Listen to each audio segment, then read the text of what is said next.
अगर वास्तव में अपराध खत्म करना है तो आपको वैदिक शिक्षा लागू करना पड़ेगा। सबसे पहले ये जो 16 संस्कार विधि है महर्षि दयानंद ने लिखा है, इसको प्राइमरी के सिलेबस में लागू करिए। प्राइमरी के सिलेबस में विदेशी किताब बंद करिए, विदेशी लेखकों को बंद करिए, विदेशियों के बारे में पढ़ाना बंद करिए, विदेशी नाम हटाइए, विदेशी निशान हटाइए, विदेशी परंपरा हटाइए, उसका भारतीकरण करिए। 16 संस्कार पढ़ाइए प्राइमरी के सिलेबस में, जिससे टीचर को भी पता होगा, बच्चों को भी पता होगा, माता पिता होमवर्क कराएंगे उनको भी पता होगा। 16 संस्कार को जन जन पहुंचाना जरूरी है, महर्षि दयानंद की इस पुस्तक को।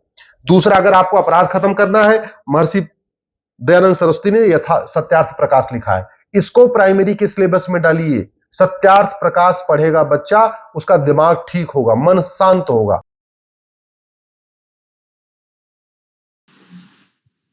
ओम, आप सभी को सादर प्रणाम। आइए अपनी कक्षा को आरंभ करते हैं।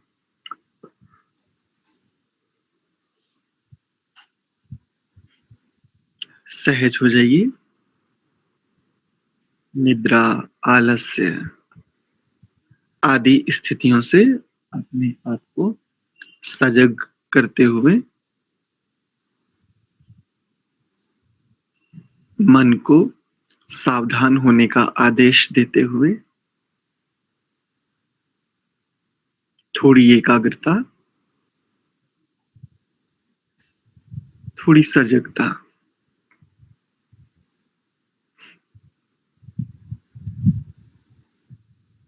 थोड़े भाव एकत्र करेंगे।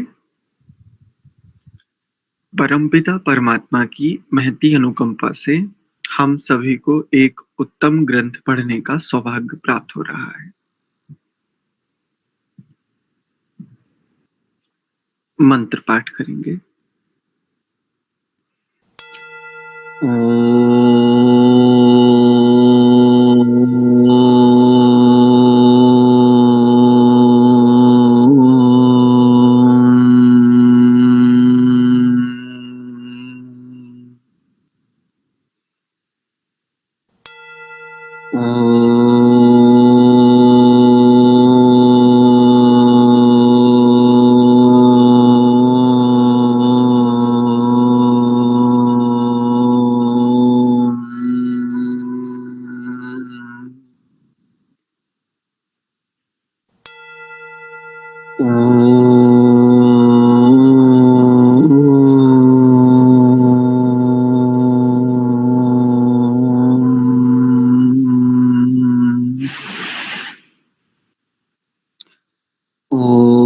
सहनाववतु सहनौ भुनक्तु सह वीर्यं करवावहै तेजस्विनावधीतमस्तु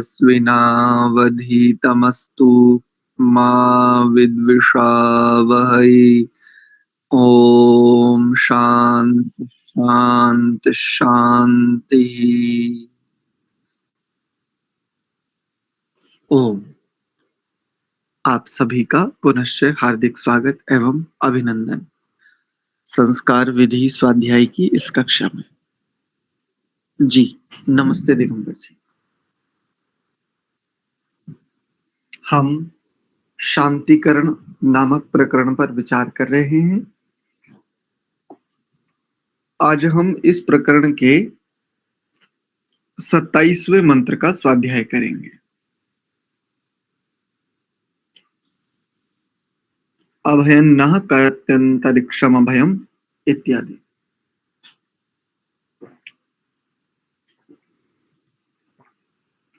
उससे पूर्व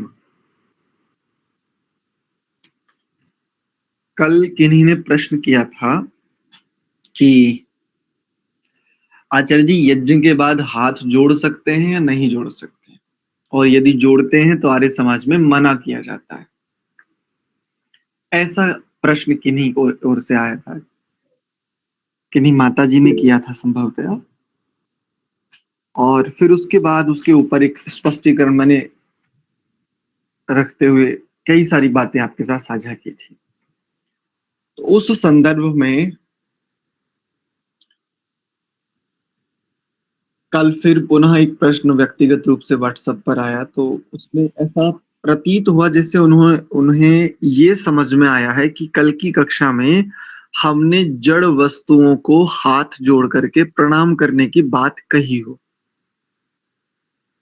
यद्यपि एक शब्द भी ऐसा नहीं था, एक शब्द भी ऐसा था ही नहीं, फिर भी स्पष्टीकरण दे देते हैं, थोड़ा सा उसको स्पष्ट कर देते हैं। हमने हाथ जोड़कर यज्ञ के बाद आप श्रद्धा से भर जाते हो। जब आप यज्ञ आदि शुभ कर्म करते हो, ऐसे परोपकार रूपी कर्मों को करते हैं हम लोग, तो उस समय हमारे भीतर स्वाभाविक रूप से श्रद्धा, उत्साह आदि बढ़ जाता है। बढ़ जाता है तो श्रद्धा से युक्त होने के बाद व्यक्ति सहज हो जाता है, विनम्र हो जाता है। विनम्र होने के बाद हाथों का जुड़ना स्वाभाविक है सहजता में। अच्छा, एक और बात है, यज्ञ प्रार्थना बोली जाती है ना, तो उसमें कई लोग एक पंक्ति ऐसा जोड़ करके बोलते हैं, हाथ जोड़ झुकाए मस्तक वंदना हम कर रहे। इस बात पे बिहारी समाजियों को बड़ी आपत्ति है, इस बात पर भी आपत्ति। बोले हाथ को जोड़ लिया, नहीं, परमात्मा के सामने हाथ जोड़ना ही नहीं है। ये कैसा आग्रह है, ये कैसा दुराग्रह है। हाथ जोड़ने रूपी जो भाव है ना, वो यज्ञ के उपरांत हो, जिस भी रूप में हो, देखो किसके लिए हाथ जोड़ रहे, ये देखो, ये मुख्य बिंदु है। बस कल तो बहुत व्यापकता से स्पष्ट किया था कि इससे रासायनिक बहुत प्रकार के परिवर्तन होते हैं। शारीरिक दृष्टि से यदि कहें तो इस केवल हाथ जोड़ने रूपी क्रिया को मैंने कहा था कि ध्यानावस्थित होकर के बैठे, कोई चिंतन नहीं, कोई जप नहीं, कुछ नहीं, केवल श्वासों पर ध्यान केंद्रित करें, हाथ जोड़ करके बैठे रहे, एकदम बढ़िया ऊर्जान्वित होकर के। फिर देखिए हफ्ते भर में कितना एक आपको क्या परिवर्तन, क्या चमत्कार देखने को मिलता है। ये भी मैंने यद्यपि बात साझा की, किंतु एक और स्पष्टीकरण देते हैं। देखो, हाथ किसके सामने जोड़ोगे? अगर आप किसी वस्तु के सामने हाथ जोड़ोगे तो क्या प्रयोजन है? अगर किसी वस्तु के सामने आप हाथ जोड़ोगे तो उसका क्या प्रयोजन है? हाथ वास्तव में जो वस्तु मुझे उपलब्ध है, जो वस्तु मुझे प्राप्त है, उस वस्तु से यदि मैं कुछ उपयोग ले पा रहा हूं, उसका सदुपयोग कर पा रहा हूं, व्यष्टि के लिए अथवा समष्टि के लिए, व्यष्टि के लिए करता हूं तब भी, और समष्टि के लिए करता हूं तब और भी ज्यादा। ये पदार्थ मुझे जिनकी कृपा से उपलब्ध हुआ है, उसके प्रति एक नमन का भाव है, एक नतमस्तक होने का भाव है, वस्तु के प्रति नहीं। उदाहरण के लिए, जैसे मैं किसान परिवार से संबंध रखता हूं, बचपन कृषि आदि कार्यों में ही बीता। हमारे यहाँ ट्रैक्टर आदि होते हैं, बैल होते हैं। बैलों का प्रचलन बहुत कम हो गया, तो दादाजी के समय में तो बैल आदि हुआ करते थे, अब पिताजी तो ट्रैक्टर आदि से ही काम करते हैं ज्यादातर। अब ट्रैक्टर को हाथ जोड़ करके नमस्कार थोड़ी ना किया जाएगा, लेकिन जब ट्रैक्टर को पिताजी लेकर के चलते तो आंखें बंद करके, और क्योंकि पिताजी शिव भक्त हैं तो वो शिव स्तोत्र का पाठ करते हैं, या कई बार स्तोत्र का पाठ भी नहीं करते हैं, तो बस ऐसे प्रभु को स्मरण करके तब चलते हैं। एक बार पूछा कि इसके पीछे क्या रहस्य है, तो पिताजी ने जो बात कही, बस वही बात आपके साथ साझा करता हूं। उन्होंने कहा, बेटे, ये सब जो पदार्थ है ना, इन सब पदार्थों का स्वामी कोई और है, मुझे दे रखे हैं उसने, लेकिन मैं इसका स्वामी नहीं हूं, ये मेरे लिए। ये पिताजी के वचन थे, मेरे लिए है लेकिन मेरा नहीं है। इनका पिताजी, इतना त्याग, ये भावना आती कहां से? बोले ये भावना भी वही देता है। अब इसके बाद बताओ, कोई पूछने लायक बचा हूंगा मैं कुछ उनसे और पूछ सकूं कि ये जो विनम्र होने का भाव, ये जो नतमस्तक होने का भाव है, ये भाव भी वही देता है, इतने स्तर का समर्पण। क्या इसके बाद कोई और प्रश्न बचा होगा? निश्चित रूप से मेरे भीतर तो नहीं बचा था। आपके भीतर बचा हो तो बच सकता है। तो वस्तुतः किन्हीं पदार्थों के उपलब्ध होने पर उन उपलब्ध पदार्थों से व्यक्तिगत उन्नति हो चाहे समष्टिगत उन्नति हो, ऐसा करने पर जो प्रसन्नता, जो आह्लाद, जो सुख, स्थिरता आदि स्थितियां हमें मिलती हैं, उनको लेकर के वो जो प्रसन्नता, उस प्रसन्नता के लिए हम कृतज्ञता ज्ञापित करते हैं। और कृतज्ञता ज्ञापित करने के लिए हाथ जोड़ना कोई पाप नहीं है, कोई वेद विरुद्ध नहीं है। जिनको लगता है कि हाथ जोड़ झुकाए मस्तक वंदना हम कर रहे, इसमें अवैधिकता है, उनसे कहना कि एक आचार्य राजन जी हैं, उनसे बात करो, कोई भी हो चाहे। यज्ञ को नहीं कहा जा रहा, ध्यान रखो। जो कहते हैं उनके भी ये कहो कि अपने जो कैमरे बाहर की ओर लगा रखे उन कैमरों को भीतर घुमाओ, जो ये कहते हैं कि अवैधिक है, उनको ही कहो, चाहे वो आचार्य क्यों ना हो, सन्यासी क्यों ना हो, उनको कहो ये कैमरे भीतर घुमाओ और शब्दों पर ध्यान दो। हाथ जोड़ झुकाए मस्तक वंदना हम कर रहे, यज्ञ की वंदना कर रहे हो क्या? यज्ञ रूप प्रभु की वंदना कर रहे हो। अग्नि मीड़े पुरोहित यज्ञस्य देव मृत्युजम, कौन कहता है नहीं हो सकता? कौन कहता है? ये वेद मंत्र के समक्ष रखो। परमात्मा को पुरोहित कहा है, होता कहा है, तो यज्ञ रूप प्रभु हमारे भाव उज्जवल कीजिए। यज्ञ को नहीं कहा जा रहा है, यज्ञ रूप प्रभु, यज्ञ स्वरूप प्रभु को कहा जा रहा है, और उस प्रभु के प्रति नतमस्तक होने का भाव है। क्या समस्या है जोड़ने में? कहां से अवैधिकता आ गई? कहां से भ्रम पाले बैठे हैं लोग? जहां से श्रद्धा बढ़ सकती है वो सारे द्वार बंद कर देना चाहते हो। हाथ जोड़ना एक रासायनिक परिवर्तन है शरीर में। कम्युनिस्ट लोग भी देखो जाकर के चीन आदि देशों में, पाश्चात्य देशों में जाकर के देखो, वहां पर प्रेयर होती है, प्रेयर वो उनकी अपनी होती है, लेकिन हाथ जुड़ाए जाते हैं। तुम्हारे पास किस परंपरा के पोषक होने के बाद भी तुम्हें समस्या ये आ रही कि हाथ जोड़े या ना जोड़े, कहीं अवैधिक तो नहीं हो जाएगा? पता नहीं कहां से इतना विचार करते हैं। ठीक है, तो हाथ जोड़ने रूपी जो क्रिया है वो सबसे पहले मुझ आत्मा के लिए, ये शरीर मेरा साधन है, सर्वोत्तम साधन है। ये शरीर रूपी साधन को यदि मैं हाथ जोड़ने रूपी क्रिया से प्रतिदिन संपादित करता हूं, प्रतिदिन मेरे व्यवहार में हाथ जोड़ने रूपी क्रिया है, निश्चित जानो, 1 हफ्ता करके देखो, चुनौती के साथ कह रहा हूं, 1 हफ्ता, लेकिन श्रद्धा पूर्वक। ऐसे नहीं कि अच्छा चैलेंज दिया हमें, अच्छा अब हमें तुम सिखाओगे, ले वो करके देखते हैं, बताओ। हाँ, कुछ नहीं हुआ। आग्रह दुराग्रह हठ आदि बुद्धि से युक्त होकर के करो, कुछ नहीं होगा। लेकिन गुरु वाक्य अगर कहा जाए करो तो करो। आचार्य प्रद्युम्न जी हैं, व्याकरण के बड़े विद्वान हैं। प्रथम बार पढ़ने गए तो पतंजलि में पढ़ते थे उस समय, तो आचार्य जी से प्रश्न किया, आचार्य जी ये धातु किसने बनाए? बोले महर्षि पाणिनि जी ने। मैंने कहा किस आधार पर बनाए? बोले कि अपना प्रश्न सही से पूछो। मैंने कहा आचार्य जी धातु है जैसे ईश और ऐश्वर्य, जो इसका धात्वर्थ है, ये जो धात्वर्थ है इसका आधार क्या है? बोले वेद। बोले मैं क्यों अब फिर मैंने प्रश्न किया, आचार्य जी मैं क्यों मानूं? बोले क्योंकि मैं कह रहा हूं। उन्होंने उत्तर दिया, आप कह रहे हो मैं मानूं क्यों, तर्क दो। तो आचार्य जी ने जब बात कही, बोले देखो ब्रह्मचारी, तुम प्रश्न करते हो, बड़े अच्छे प्रश्न करते हो, प्रश्न मेरे लिए प्रसन्नता का कारण होते हैं। जिनके स्वाभाविक स्वस्थ प्रश्न होते हैं, प्रश्न ही मेरा आदर सत्कार है। लेकिन एक बात याद रखना, बड़े प्रेम से बताते हैं आचार्य जी। उन्होंने कहा पहले गुरुमुख से सुनी हुई बातों को स्वीकार करके आगे बढ़ो। जब तुम आगे बढ़ जाओगे तब तुम्हें स्पष्ट हो जाएगा।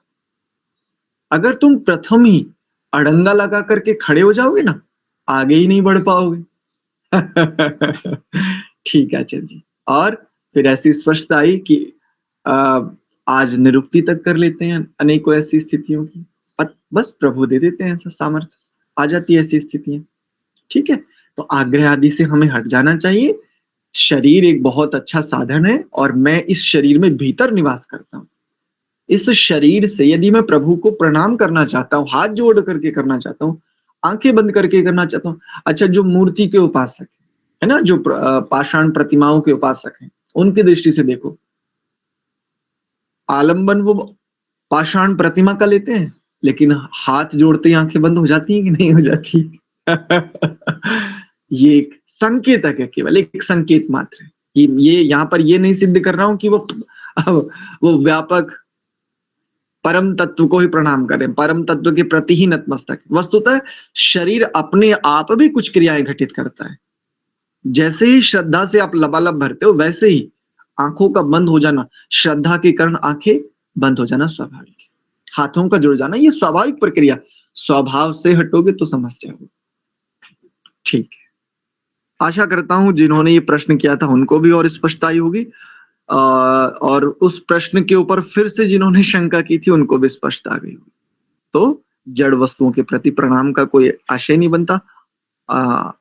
हाँ, एक और बात ये देखी जा सकती है कि जैसे पिताजी से कहा कि पिताजी आप ट्रैक्टर आदि को बैठने से पहले या ये सब काम करने से पहले क्यों ऐसा करते हो, तो उसके पीछे एक भाव ये भी रहता है कि ट्रैक्टर अगर अधिक गर्म हो गया तो उसको थोड़ा विश्राम करा दिया जावे, या बहुत ज्यादा गंदा हो गया, जैसे धान बोया जाता है हमारे यहाँ, तो धान बोते समय वो कीचड़ में ट्रैक्टर को चलाया जाता है, पानी भर के खेत में तब चलाया जाता है, तो बहुत अच्छे प्रकार से उसके ऊपर मिट्टी मिट्टी हो जाती है, तो उसको फिर साफ कर लेना, उसको साफ कर देना, ये उसके लिए पूजन हो सकता है, क्योंकि साफ रखेंगे, उसकी देखभाल रखेंगे तो वो हमारे साथ लंबे समय तक हमारे जीवन को सहज बनाता रहेगा। अस्तु, ठीक है। देखिए अगला मंत्र, अभयन नाह करत्यंत, करत्यंत।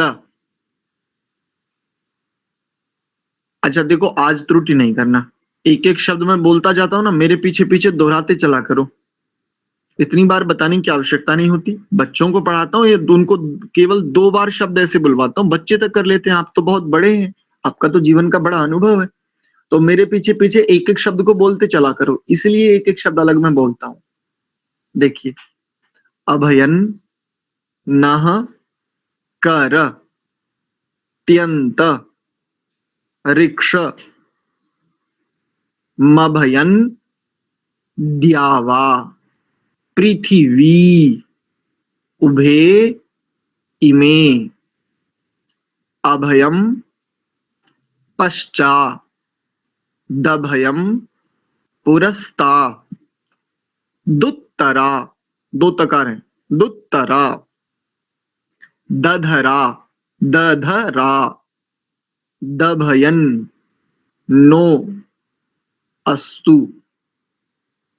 पुनः देख लो एक बार ध्यान से, अभयन नह कर त्यंत ऋक्ष मभयन द्यावा पृथिवी उभे इमे अभयम पश्चा दभयम पुरस्ता दुत्तरा दधरा दभयन नो अस्तु। उच्चारण देखिए, ओम अभयन्नः करत्यन्तरिक्षमभयं द्यावा पृथिवी उभे इमे अभयं पश्चादभयं पुरस्तादुत्तरादधरादभयन्नो अस्तु। ये, और संहिता में यहाँ पर नकार के बाद जो विसर्ग है ना, उस विसर्ग को जिह्वामूल्य हो जाएगा। ओम अभयन्नः करत्यन्तरिक्षमभयं द्यावा पृथिवी उभे इमे अभयं पश्चादभयं पुरस्तादुत्तरादधरादभयन्नो अस्तु। इस प्रकार से, ठीक है, आशा करता हूं सभी को स्पष्ट हो गया होगा। अच्छा, कई लोग बड़े विलंब से जुड़ रहे हैं, अभी लोग भी जुड़ रहे हैं कई लोग, आप सभी से निवेदन है कक्षा में समय से आया करें कृपया, ठीक है ना। अनुशासन का पालन करेंगे ना तो आप अच्छे से उन्नति कर पाएंगे, अनुशासन का उल्लंघन करके अनुशासन में प्रवेश करना चाहेंगे ना तो उन्नति ना हो पाएगी, ये ध्यान रखना, ठीक है। तो सबसे पहले अमित माने जी से सुनते हैं।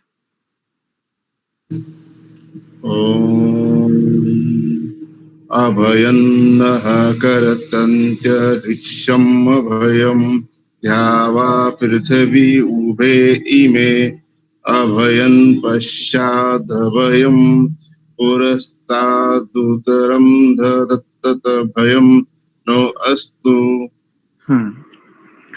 पहला शब्द बोलेंगे दूसरी पंक्ति का अभयम, अभयं है ना, और पश्चादभयम, दोनों स्थानों पर अनुस्वार को यहाँ माँ करेंगे, माँ। अच्छा, एक पद थोड़ा बड़ा है ना, तो बड़े पद को हम बुलवाते हैं आपसे, है ना, घबराइए मत। हम ये बोलते चलते हैं, हमारे पीछे पीछे दोहराते चलो। बोलो, पुरस्ता पुरस्ता दुत्तरा उत्तरा दधरा ददरा दभयम, दभयन दभयं ना कर देंगे यहाँ पर, दभयन, दभयं। बस। ठीक है जी, चलिए।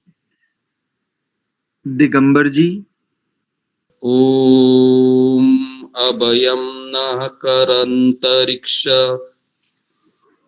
मभयं द्यावा पृथिवी उभे इमे अभयं पश्चादभयं पुरस्तादुत्तरादधरादभयं नो अस्तु। दूसरी पंक्ति में दोनों अनुस्वारों को, प्रथम दोनों अनुस्वारों को मकार उच्चारण करेंगे, अभयम पश्चात अभयम, जी ठीक है। तीसरे उच्चारण को नकार उच्चारण करेंगे, ये हो गया। और ऊपर वाला शब्द बोलो, हम बुलवाते हैं, हमारे पीछे पीछे दोहराओ। बोलो, करत्यंत, करतन्त्य नहीं, करत्यन्त त्यंत रिक्ष दीक्ष मभयम, अभयं कर त्यंत करत्यन्त रिक्ष दीक्ष मभयन। अभयं। हाँ, यहाँ पर नकार करेंगे, तो कर त्यंत रिक्षम अभयन द्याव पृथ्वी उभे इमे, ऐसा।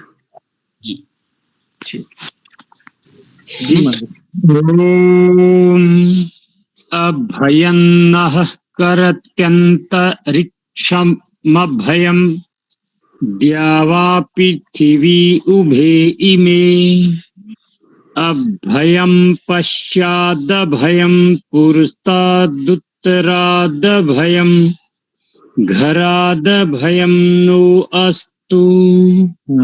अच्छा प्रयास, बहुत अच्छा प्रयास। एक तो पुरुष नहीं बोलेंगे, पुरुस्ता, पुरस्ता, दुत्तरा, दधरा, यहाँ पर दधरा करेंगे, दधरा दभयम। इसमें देखो कितने पद हैं, पुरस्ता दुत्तरा दधरा दभयन, ऐसा। ठीक है जी, एक। जी सर। हाँ, और आपने प्रयास बहुत अच्छा किया, आपने उच्चारण करने का बहुत सुंदर प्रयास किया। करत्यंत रिक्ष रिक्षम मभयम, रिक्षम भी करेंगे और फिर मभयम भी करेंगे, ना ना ना, अगर आपने रिक्षम कर दिया ना तो अभयम कर लीजिए, फिर करत्यंत रिक्षम अभयम, ऐसा कर लीजिए, क्योंकि एक ही तो मकार है ना। अगर रिक्षम भी बोलेंगे और मभयम भी बोलेंगे तो फिर दो मकार हो जाएंगे वहां, फिर गड़बड़ हो जाएगी। ठीक है ना मांगीराम जी? पहले रिक्षम बोल दिया था, फिर मैंने रिक्शे बोल करके मैं भयम किया था आचार्य जी। अच्छा चलो, ठीक है, ठीक है। अगर रिक्षम हो भी गया था तो उसको अभयम कर दे, वो ठीक है। चलिए जी, कमला माता जी बोलिए। ओम ओम अभयं न करते अंतरिक्ष मभयं द्यावा पृथ्वी उभे इमे अभयं पश्चादभयं पुरस्तादुत्तरा दधरा दभयं नो अस्तु। बहुत सुंदर प्रयास। अनुस्वार को थोड़ा सा और देख लीजिए, बस अनुस्वार को ठीक कर लीजिए, हर एक स्थान पर माँ नहीं करेंगे, ठीक है माँ? इसको ठीक थोड़ा, है, ठीक इसको थोड़ा सा और ठीक कर लीजिए। ठीक। ठीक है, रवि प्रकाश जी। ॐ अभयं नः करत्यन्तरिक्षमभयं द्यावा पृथिवी उभे इमे अभयं पश्चादभयं पुरस्तादुत्तरादधरादभयं धवयम नो अस्तु। एक वर्ण छूट गया, दधरा, दधरा दभयन, दभयम से पहले। भयन। हाँ ठीक है। नंदन जी। जी आचार्य नमस्ते। ओम ओम अभयन्नकरत्यन्तरिक्षम भयन द्यावा पृथिवी उभे इमे अभयं पश्चादभयं पुरस्तादुत्तरादधरादभयन्नो अस्तु। अरे वाह, बहुत सुंदर। एक त्रुटि की, लेकिन पुरुष, पुरुष नहीं, पुरस। ठीक है। जी हो गया था। हाँ ठीक है। रामपाल सिंह जी। ओम अभयन्नः कर्तन्तेरिक्षं अभयं ध्यावा पृथिवी उभे इमे अभयं पश्चादभयं पुरस्ताद् उत्तराद् धरादभयं नोऽस्तु। अच्छा प्रयास। एक शब्द को हम बुलवाते हैं, हमारे पीछे बोलो। करत्यंत ऋक्ष मभयं,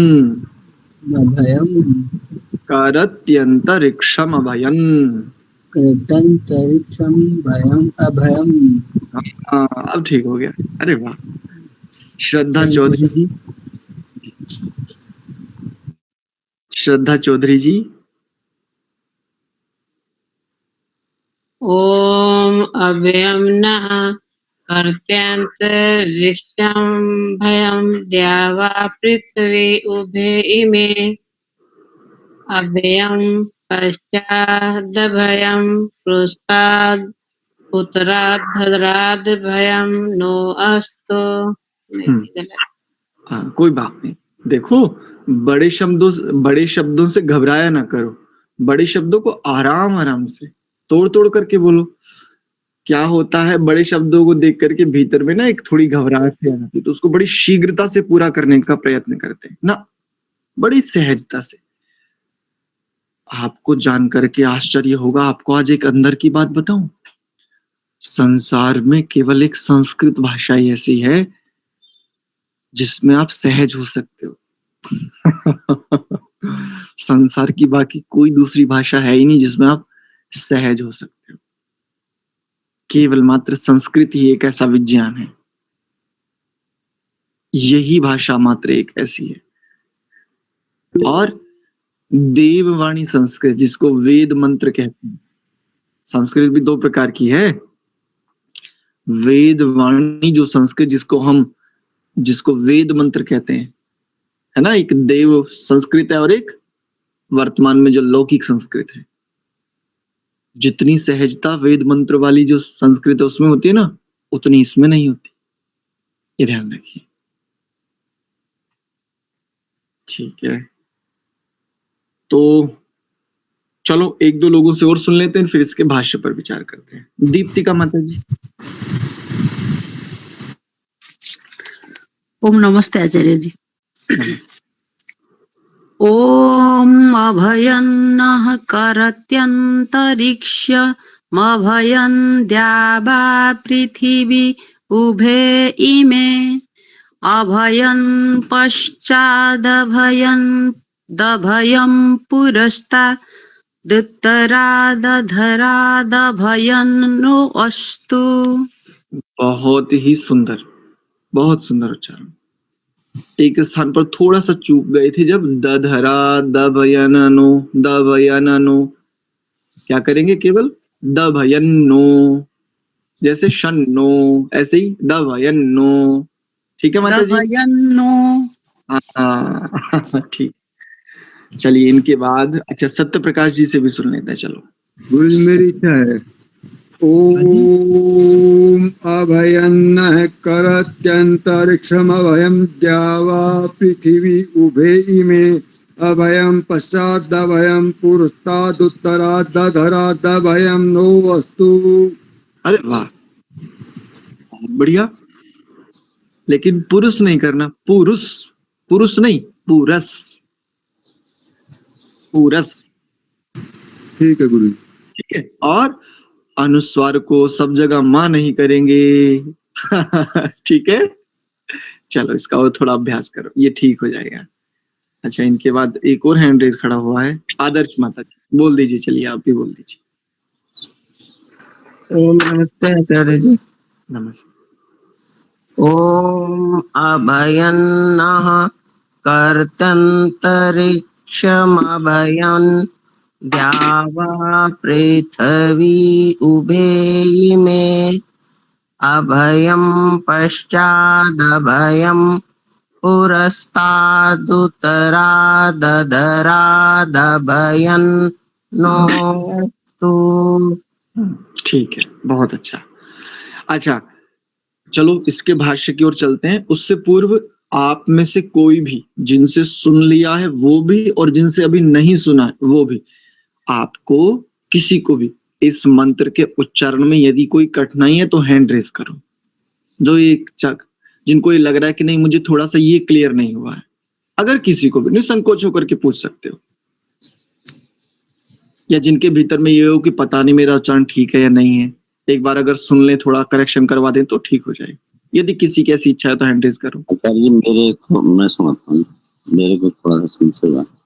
सुनाओ। ओम अभयन्नः कर्तयन् तारिष्मभयं भव तारिष्मभयं द्यावा पृथिवी उभे इमे अभयं प्रचादभयं पुरस्तादुत्तरादभयं नो अस्तु।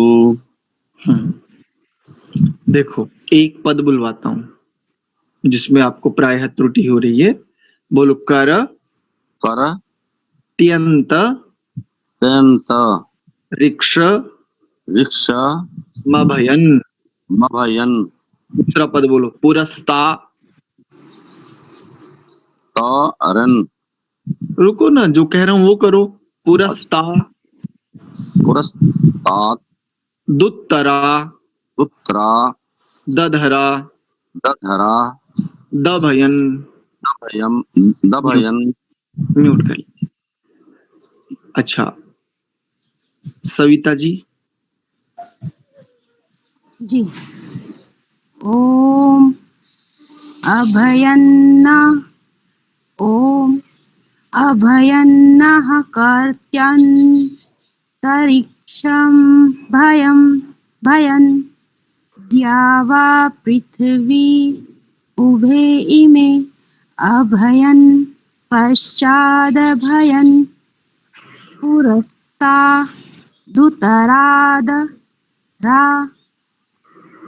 दुतरादभयन्नो अस्तु।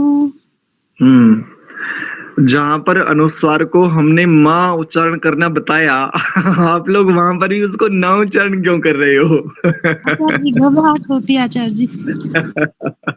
अच्छा, ठीक है, ठीक है। चलो देखो, ओम शब्द को कितने सेकंड में उच्चारण करना चाहिए? कम से कम 3 सेकंड में, हैं?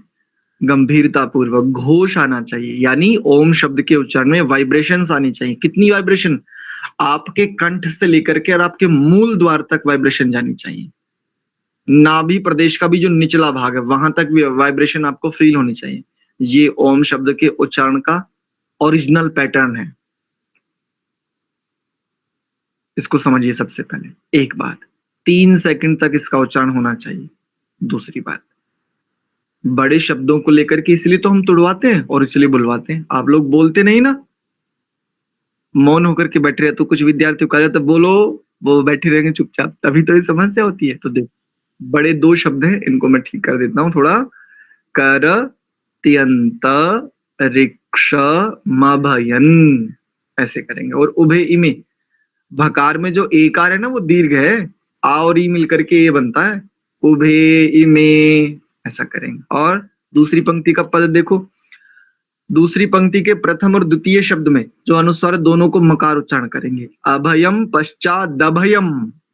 अब इस पद को भी देखो, पुरस्ता दुत्तरा, दुत्तरा पुरस्ता दुत्तरा दधरा दभयन, ऐसे तोड़ लो, बिल्कुल शुद्ध हो गया। आप बताओ कहाँ शुद्धि रह जाएगी इसमें उच्चारण करने में? जी अच्छा। ठीक, चलो अनुपमा जी और सुन, अच्छा अनुपमा जी से और सुन लेते हैं। अच्छा गौरव भी तैयार रहो भाई, गौरव से भी सुन लेते हैं। अनुपमा जी। ॐ अभयन्नः करत्यन्तरिक्षमभयं द्यावा पृथिवी उभे इमे अभयं पश्चादभयं पुरस्तादुत्तरादधरा दधरादभयन्नो अस्तु। बहुत बढ़िया। ये जो पैटर्न है ना, यही होना चाहिए। कहां पर स्वर को गिराना है, जैसे पुरस्तादुत्तरा, ये बहुत बढ़िया। ये एक बिल्कुल सुलझी हुई एक कहे, यहां से स्पष्टता होती है कि इन्हें अच्छे प्रकार से पता है कि स्वरों को कहाँ गिराना है, कहाँ उठाना है। और ये जो स्वरों का गिराना उठाना है ना, इसी को वेद में उदात्त अनुदात कहते हैं। इस पर कुछ लोगों ने काम किया तो आज उन्हीं की मुर्कियां और ये और वो पता नहीं क्या क्या बना डाला है, यही। चलो ठीक है, गौरव आप और सुना दो भाई। जी आचार्य जी। ओम अभयन्नः करत्यन्तरिक्षमभयं द्यावा पृथिवी उभे इमे अभयं पश्चादभयं पुरस्तादुत्तरादधरादभयन्नो अस्तु। अरे वाह, शाबाश बेटा, बहुत सुंदर, एकदम निखरा हुआ उच्चारण। चलिए माया देवी जी सुना दीजिए। नमस्ते आचार्य जी। नमस्ते।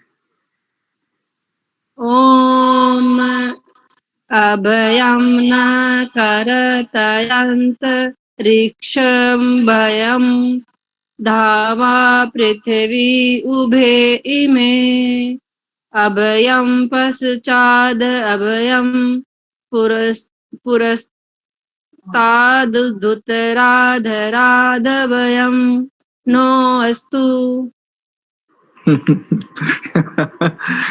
जैसे आपने पश्चात अभयम किया, अब यही वाली टेक्निक इसमें भी लगाओ ना, बड़े वाले शब्द में। ठीक है, चलो प्रयास अच्छा है, यद्यपि प्रयास अच्छा है। और इसीलिए जो आचार्य पढ़ावे ना, उसको पढ़ लेना चाहिए, आयु चाहे जो हो, है ना। आचार्य जो विधि बताता है ना, वो अनुभव से बताता है। हम उस विधि को पहले स्वीकार कर लें।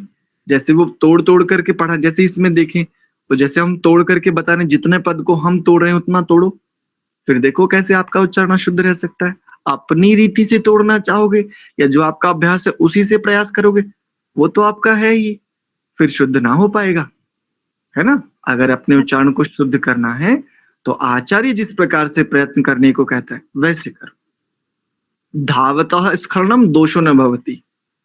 आचार्य के द्वारा निर्देशित प्रयास में यदि आप लड़खड़ा जाते हो, वो दोष नहीं है, ठीक है।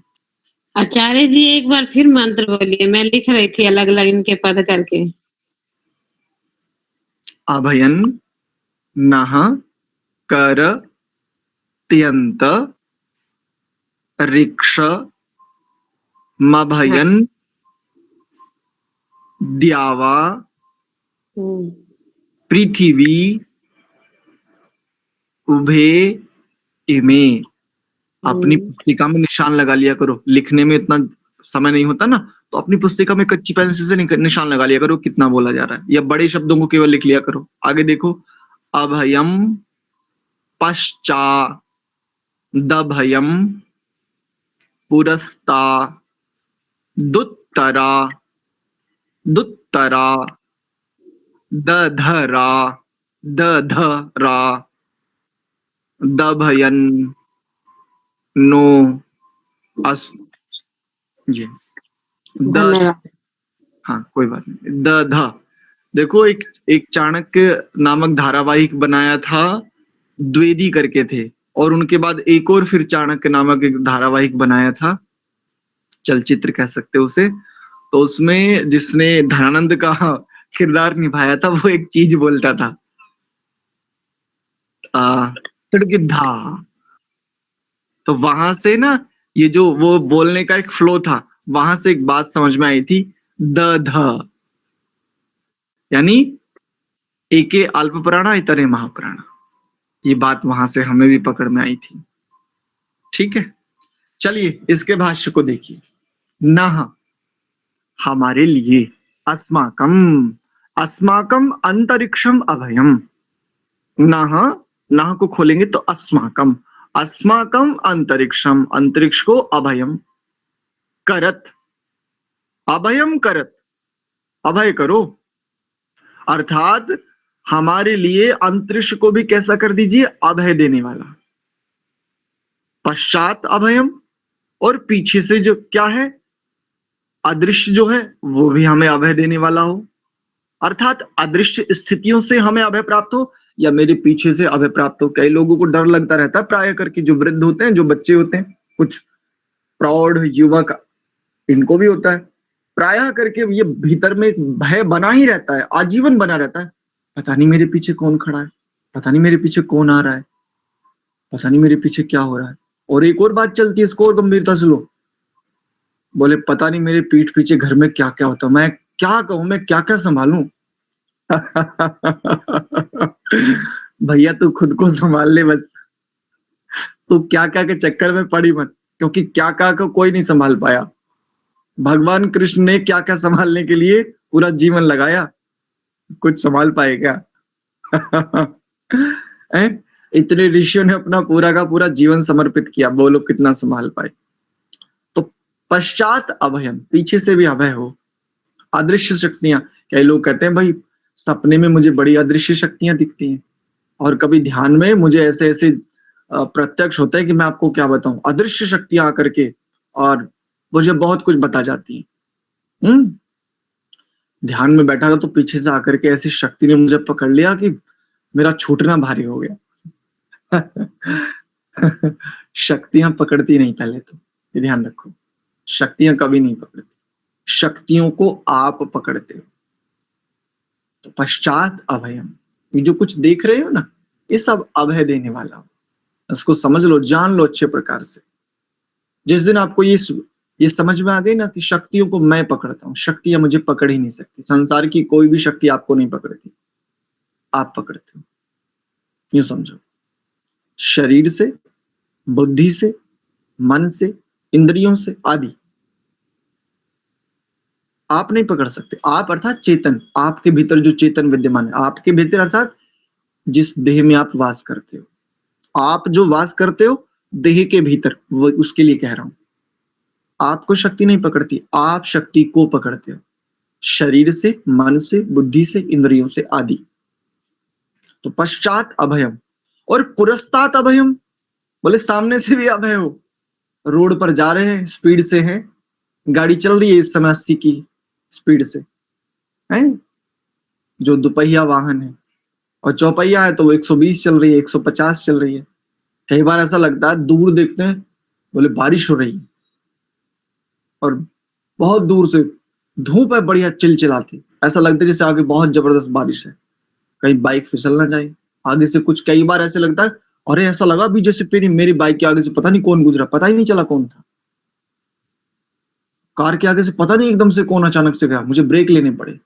बाद में देखा, खूब परीक्षण किया, खूब जांच परीक्षण किया काफी देर तक, कार को साइड में लगा करके, कुछ भी नहीं मिला, आसपास कोई चिन्ह नहीं, कोई निशान नहीं। लेकिन वो चलाने वाला बार बार कह रहा, मैं कैसे मान लूं, मैंने खुद देखा अपनी आंखों से, कोई बहुत तेजी से गुजरा था। पुरस्तात अभयम, हमें सामने से भी अभय हो। अर्थात अब पश्चात और पुरस्तात को दूसरे प्रकार से खोलता हूं। देखो, पश्चात के लिए कहो अंतःकरण के स्तर पर, जो अंत भीतर से जो प्राप्त हो रहा है या भीतर से जो आप देख पा रहे हो वहां भी अभय हो, और बहिर्मुखी होकर के आप जो देख पा रहे हो वहां से भी आपको अभय ही आपके भीतर बढ़े। अर्थात प्रत्यक्ष के आधार पर, परोक्ष के आधार पर, दोनों के आधार पर क्या हो? अभय, निर्भयता हो। और उत्तरात अति ऊंचे स्थान से भी, अधरात अति नीचे स्थान से भी। उत्तरात और अधरात, तो उत्तरात द्यूलोक के लिए कह लीजिए, अधरात जिसको आप पाताल लोक कहते हैं, नीचे की ओर, जिसको ध्रुवा दिग्विष्णु अधिपति ही कहते हो, है ना, अधरात। अर्थात जो छिपे हुए स्थान है, आपको थोड़ी ना पता है, आप पृथ्वी के ऊपर रहते हो, हैं, पृथ्वी के ऊपरी हिस्से पर रहते हो, जिसे आप भूमि शब्द से कहते हो, हैं, धरती। लेकिन जहां पर आप विद्यमान हो इस समय, उसके भीतर क्या क्या पदार्थ छिपे हुए पता थोड़ी ना है, नहीं पता। तो अधरात अर्थात नीचे, छिपे हुए स्थान से। अभयं नः अस्तु, अस्माकं अभयम अस्तु। उत्तरात अधरात अस्माकं अभयम अस्तु। बहुत ऊंचे स्थान से, बहुत नीचे स्थान से, अर्थात छिपे हुए स्थान से हम सबको अभय प्राप्त हो, हम सर्वत्र निर्भय होकर के विचरें। भावार्थ भी देखो, फिर एक बात बताता हूं। हे प्रभु, आपकी कृपा से अंतरिक्ष आदि लोकों में हमें किसी प्रकार का भय ना हो। हमें सामने से, पीछे से, नीचे से, अति ऊपर से, चहुं दिशाओं से, कहीं से भी किसी प्रकार का कोई भय ना हो। हम सर्वत्र निर्भय होकर के वर्तें, वर्तावें, विचरे, विचरण करें, विचरण करावें। ठीक है, ये मंत्र का भाष्य था, इसका भावार्थ था। हम सब आत्माएं निरपवाद रूप से अध्यात्म चाहते हैं, क्योंकि अध्यात्म ही वो चाह है जो प्रत्येक आत्मा की निरपवाद रूप से चाह है। जिसे सुख चाहते, जिसे सुख चाहता है, ऐसा कहते हो ना एक वाक्य, ये जो सुख चाहना है ना, ये वास्तव में अध्यात्म की पिपासा है, ये मांग है। और जानते हो अध्यात्म कहां से घटित होता है? अच्छा, इसको दूसरे शब्दों में कहता हूं, धर्म, जिसे आप धर्म कहते हो, जानते हो ये कहां से घटित होता है? जिसके भीतर धर्म घटित हो जाता है ना, वहां से अध्यात्म घटित होने लगता है। या दूसरे अर्थों में देख लो, अध्यात्म का उदय जब हो जाता है ना, ये समझ लो कि वास्तव में धर्मोदय हो गया। कब? जब आप अभय होने लगते हैं, निर्भय होने लगते हैं। और निर्भयता कब आती है? जब आप असंग होने लगते हैं, जब आप निर्लेप होने लगते हैं। भगवान कृष्ण की भाषा में कहूं तो जब आप सम होने लगते हैं, ना इधर ना उधर, सुख है ठीक है, दुख है ठीक है, हानि है ठीक है, लाभ है ठीक है। दीपक जी हैं, दीपक राणा जी कक्षा में, इनका व्हाट्सएप कल देखा तो मैंने पूछा, इन्होंने अपने व्हाट्सएप की जो डिटेल होती है ना, विवरण होता है, उसमें लिखा था कोई बात नहीं। मैंने कहा ये नकारात्मक पक्ष में है या सकारात्मक पक्ष में? उसमें उसको जैसे डिटेल देखते हैं तो उसमें लिखा था मेरे बारे में, और डिटेल में इन्होंने लिख रखा था कोई बात नहीं। हमने इनसे पूछा, मैंने कहा भैया इसका रहस्य तो बताओ। तो इन्होंने कहा आचार्य जी, कई बार कोई काम करना चाहते हैं वो सिद्ध नहीं हो पाता, तो अपने आप के लिए मोटिवेशन है, कोई बात नहीं। बस यही है वो। हो गया बहुत अच्छा, नहीं हुआ कोई बात नहीं, हो गया तब भी नहीं होने में कोई बात नहीं, ये सब प्राय कर लेते हैं, प्राय करके। लेकिन हो गया है, होने के बाद भी जो ये कर पाए, कोई बात नहीं। बस ये है वो मजबूती, ये है वो सूर्योदय, जहां से वास्तव में अध्यात्मोदय होता है। ये है वो मूल, जहां से धर्म पकड़ में आता है। यज्ञ करने का नाम या कुछ क्रियाओं के करने का नाम ही मात्र धर्म नहीं है। धर्म बहुत व्यापक है, बहुत व्यापक है। और सबसे बड़ा धार्मिक परमात्मा, सर्वत्र यज्ञमय सृष्टि है, जिसको सृष्टि कहते हैं ना। परमात्मा सर्वत्र यज्ञ कर रहा है, तो यज्ञ में वस्तुओं का भंजन भी होता है और विस्तारण भी होता है। जब तक भंजन नहीं होता तब तक विस्तारण नहीं होता। परमात्मा की सृष्टि को देखो ऐसे ही। ये जो प्रलय आदि होती है ना, जहां जहां पर थोड़े थोड़े स्थानों पर, कहीं ज्वालामुखी, कहीं अन्य अन्य प्रकार से, भंजन ही है ना। भंजन होता है तभी तो विस्तार होता है। तो परमात्मा देखो कितना बड़ा होता है। तो जब हम निर्भय हो जाते हैं, जब हम निर्वैर हो जाते हैं, निष्पक्ष हो जाते हैं, ना इस पक्ष में ना उस पक्ष में, ना पक्ष ना विपक्ष, ना सापेक्ष ना निरपेक्ष, अलग असंग सम हो जाते हैं, यहां से अध्यात्म का उदय होता है। अध्यात्म शब्दों से नहीं होता, अध्यात्म प्रश्नों से नहीं होता। जिज्ञासाएं अध्यात्म की ओर सेतु का काम करती हैं, प्रश्न सेतु का काम करते हैं, लेकिन इन प्रश्नों के आगे बढ़ना होता है, पार जाना होता है। तो वर्तमान में मुझे प्रसन्नता है, मैं भगवान के लिए कृतज्ञ हूं कि आप लोग वास्तव में एक अच्छे जिज्ञासु श्रोता हैं, जानने का प्रयत्न कर रहे हैं। कितना बढ़ पा रहे हैं ये मैं नहीं कहता, लेकिन परमात्मा करे कि हम सब बढ़ पावे, जो हम जान पा रहे हैं उसे हम जी पावे। ठीक है, आज के विषय को इतना ही रखते हैं। मेरी ओर से विषय हो गया। किन्हीं का कोई प्रश्न बचता है तो आप पूछ सकते हैं। जी सत्य प्रकाश जी।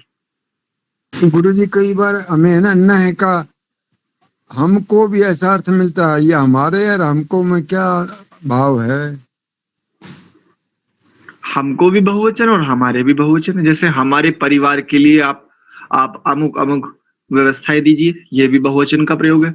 और हमको दीजिए, ये भी बहुवचन का प्रयोग है। आदरार्थे बहुवचनम, कई बार एक व्यक्ति के लिए भी, जैसे हम कहते हैं, ये वाक्य का प्रयोग मैं करता हूं ना, मैं कहता हूं, ये भी मेरे लिए, और हम कहते हैं, ये भी मैं स्वयं के लिए कहता हूं कई बार। तो आदरार्थे बहुवचनम ऐसा भी हो सकता है। गुरु जी, को जो हमें ना यो करता नहीं कर्म को, वो फिर कर्म वाच्य के तो हिसाब से नहीं बनता होगा। अरे तुम बड़े भोले हो, हर जगह हर एक सिद्धांत को नहीं लेकर के आते, है ना। वहां पर वो करण कारक आदि को बता रहे हैं, वो जो है ना, कर्ता ने कर्म को करने से द्वारा आदि, वहां पर कारक आदि का विधान है। करण कारक आदि को समझने के लिए वो बात है? यहाँ पर उसको मत लेकर के आओ ऐसे। वो चिन्ह है, कारक चिन्ह है वो। हाँ, वो कारक को बताने के लिए ना, एक प्रकार से। ठीक है गुरु जी, होगा समझ। कर्म को वो भी एक प्रकार से ये कह सकते हो कि विभक्ति निर्धारण है, ठीक है ना। तो ठीक है, हर एक जगह नहीं लेकर के आएंगे, अगर लाएंगे तो फिर ऐसी शंका खड़ी होंगी। हमको ये प्रयोग है, और हमको के लिए दो प्रयोग मिलते हैं। आदरार्थे बहुवचनम, व्यक्तिगत वाचक संज्ञा में भी हमको शब्द का प्रयोग हो सकता है। हमको दीजिए, जैसे मान लो 10 ब्रह्मचारी हैं, आचार्य कुछ प्रसाद आदि बांट रहे हैं, और एक वरिष्ठ ब्रह्मचारी वो आकर के आचार्य के समक्ष कहे, हमको भी दीजिए आचार्य। अब हमको का तात्पर्य, बच्चा ही अकेला है तो हमको का, ये सबके लिए थोड़ी ना कह रहा है, ये तो आप स्वयं के लिए कह रहा है। तो आदरार्थे बहुवचनम इसका भी प्रयोग होता है, और सबके लिए भी हमको शब्द का प्रयोग होता है। ठीक, ये सरलता से इसको ले लीजिए। तो आज के विषय को इतना ही। सीधे बैठ करके एक बार लंबा गहरा श्वास भरेंगे और प्रणव का उच्चारण करेंगे।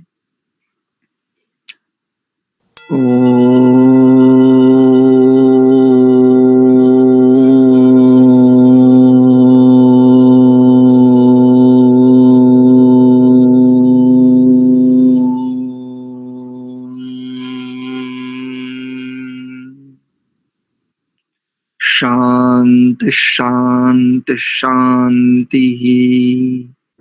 ठीक है, आप सभी के लिए बहुत बहुत धन्यवाद, सादर प्रणाम।